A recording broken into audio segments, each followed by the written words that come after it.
Welcome back to my channel my beautiful আর্থে আপনাদের সকলকে স্বাগত জানাই। প্রিয় দর্শক, আজকে আমরা জানব বৃন্দাবনের পৌরাণিক ইতিহাস সম্পর্কে কিছু কাহিনী। বৃন্দাবন একটি প্রাচীন শহর। এই শহর হিন্দু ইতিহাসের সঙ্গে যুক্ত এবং হিন্দু ধর্মের একটি গুরুত্বপূর্ণ তীর্থস্থান। এই শহরে প্রাচীনতম মন্দিরগুলির মধ্যে একটি হলো গোবিন্দদেব মন্দির। এটি 1590 সালে নির্মিত হয়। সেই শতাব্দীরই সময় বৃন্দাবন একটি শহর হিসাবে গড়ে ওঠে। বৃন্দাবনের আদি বাসস্থান কোথায় ছিল তা 16 শতাব্দী আগে মানুষ তা ভুলে গিয়েছিল। চৈতন্য মহাপ্রভু এই স্থান পুনরায় আবিষ্কৃত করেন। 1515 সালে কৃষ্ণের বাল্যলীলা স্থানগুলি নির্ধারণ করার উদ্দেশ্য নিয়ে চৈতন্য মহাপ্রভু বৃন্দাবনে এসেছিলেন।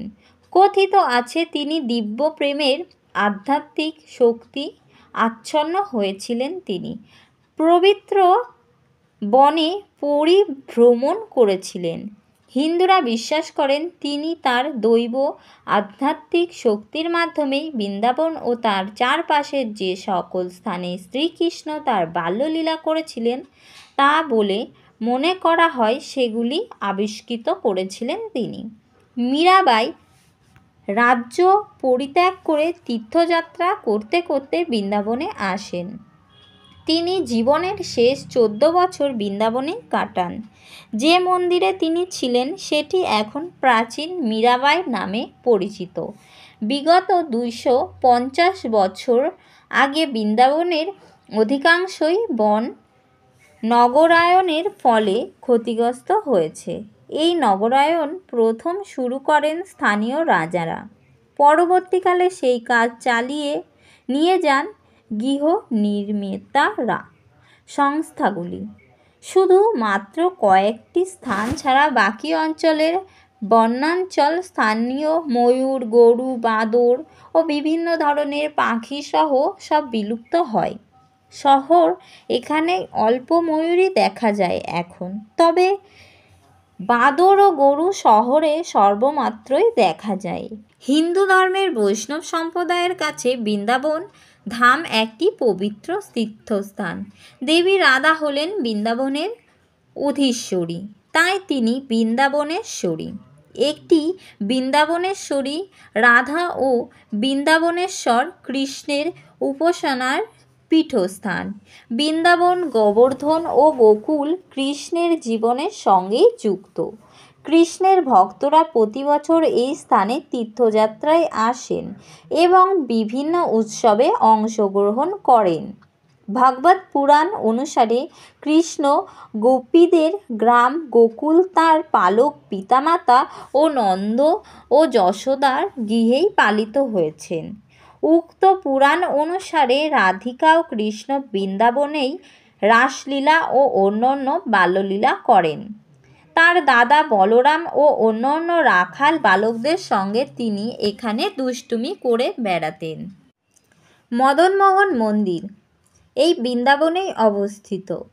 রাজা কাপুররাম দাস কালিয়দমন ঘাটের কাছে মদনমোহন মন্দিরটি নির্মাণ করেন। এটি বৃন্দাবনের অত্যন্ত প্রাচীন মন্দির। চৈতন্য মহাপ্রভুর জীবনের সঙ্গে এই মন্দিরটি ঘনিষ্ঠভাবে যুক্ত। ঔরঙ্গজেবের রাজত্বকালে এই মন্দিরের আদি মদন গোপাল বিগ্রহটি নিরাপত্তাজনিত কারণে রাজস্থানের কারাউলতে স্থানান্তরিত করা হয়। বর্তমানের এই মন্দিরটি মূল বিগ্রহের একটি প্রতিমূর্তি পূজিত হয়। এই বৃন্দাবনে মীরাবাই মন্দির অবস্থিত। নিধিবনের কাছে শাহজি মন্দিরের দক্ষিণ দিকে মীরাবাই মন্দিরটি অবস্থিত। এই মন্দিরটি মীরাবাইয়ের মন্দির। কোনো জীবনী গ্রন্থে বলা হয়েছে 1547 সালে দ্বারকায় মীরাবাই সশরীরে দ্বারকায় কৃষ্ণ বিগ্রহের বিলীন হয়ে যান। তবে গবেষকরা এই কিংবদন্তি ঐতিহাসিকতা স্বীকার করেন না। তবে একথা সত্য যে মীরাবাই কৃষ্ণা উপাসনা নিয়েই থাকতেন এবং তার রচিত ভজনগুলি তাকে ভক্তি আন্দোলন যুগের অন্যতম শ্রেষ্ঠ সন্ত কবির স্বীকৃতি এনে দিয়েছিলেন।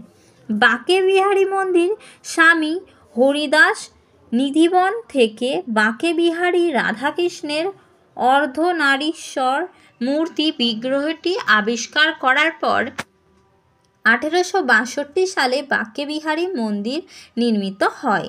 রাধাবল্লভ মন্দির হরিবংশ মহাপ্রভু রাধাবল্লভ মন্দির প্রতিষ্ঠা করেন। এই মন্দিরের বেদিতে কৃষ্ণের বিগ্রহের পাশে দেবী রাধার একটি মুকুট রাখা থাকে।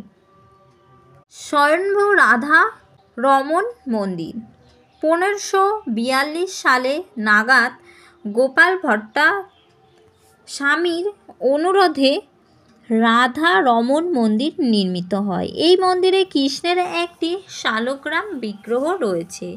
শাহজি মন্দির 1876 সালে লখনৌয়ের শাহ কুন্দন লাল এই মন্দিরের নকশা করেন এবং মন্দিরটি প্রতিষ্ঠিতা করেন। এই মন্দিরটি অন্য অন্য স্থাপত্য শৈল ও শ্বেতপাথরের সুন্দর ভাস্কর্যের জন্য বিখ্যাত।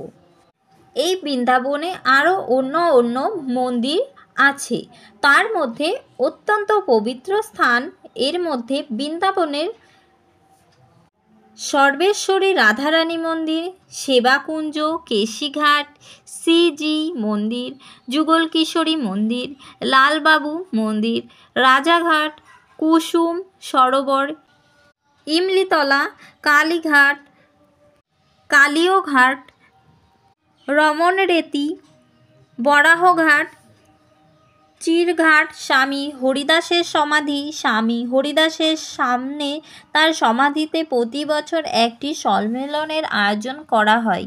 এই সম্মেলনে ভারতের বিশিষ্ট সঙ্গীতজ্ঞরা গান পরিবেশন করেন। সেবাকুঞ্জ রক্ষণাবেক্ষণ করে বজ্র ফাউন্ডেশন।